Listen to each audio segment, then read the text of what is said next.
Bekas Timbalan Perdana Menteri Datuk Seri Dr. Ahmad Zahid Hamidi memfailkan saman fitnah terhadap bekas Perdana Menteri Tan Sri Muhyiddin Yassin berhubung dakwaan beliau ada meminta bantuan untuk menyelesaikan atau menangguhkan perbicaraan kes jenayah yang masih berjalan di mahkamah.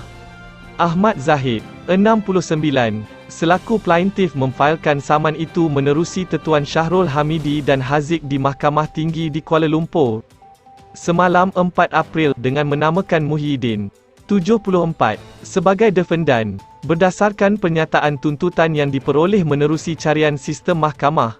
Ahmad Zahid berkata pada 19 Oktober 2018, beliau telah dituduh di Mahkamah Session di Kuala Lumpur, bagi 12 pertuduhan melibatkan pecah amanah, 8 pertuduhan rasuah dan 27 pertuduhan pengubahan wang haram dan kesemua pertuduhan tersebut telah dibicarakan di Mahkamah Tinggi.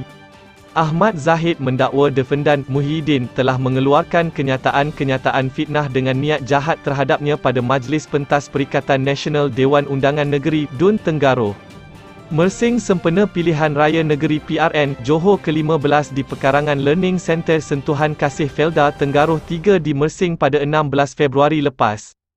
Pada hari yang sama, rakaman video mengenai kenyataan fitnah pada majlis tersebut telah diterbitkan semula secara langsung di akaun YouTube Astro Awani yang dikendalikan oleh portal berita dalam talian popular iaitu Astro Awani berdurasi 2 jam 35 minit dan 8 saat yang boleh diakses melalui internet. Dakwa Ahmad Zahid dalam pernyataan tuntutan saman itu. Dakwa plaintif, setakat tarikh raid saman dan pernyataan tuntutan itu difailkan, rakaman video majlis tersebut telah mendapat jumlah tontonan sebanyak 29,752 tontonan dan akaun YouTube Astro Awani mempunyai 1.44 juta pelanggan. Selain rakaman video itu telah dilaporkan secara meluas melalui pelbagai media sosial iaitu Kinai TV, Facebook page Perikatan Nasional, Portal Malaysia Kini dan Utusan Malaysia pada 16 dan 17 Februari lepas.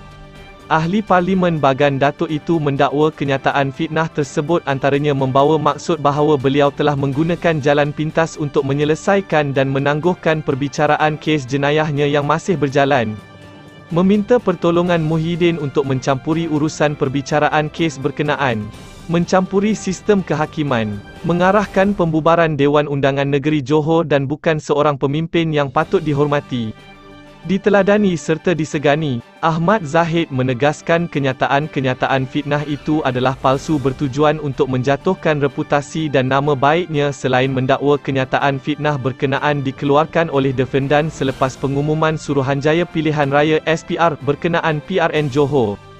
Oleh yang demikian, kenyataan-kenyataan fitnah itu adalah jelas dikeluarkan dengan niat jahat sebagai alat untuk mempengaruhi dan memberikan reputasi buruk serta negatif kepada plaintif selaku pemimpin tertinggi Parti Barisan Nasional yang secara tidak langsung memberikan imej buruk kepada parti berkenaan yang bertanding di dalam PRN Johor, dakwa plaintif.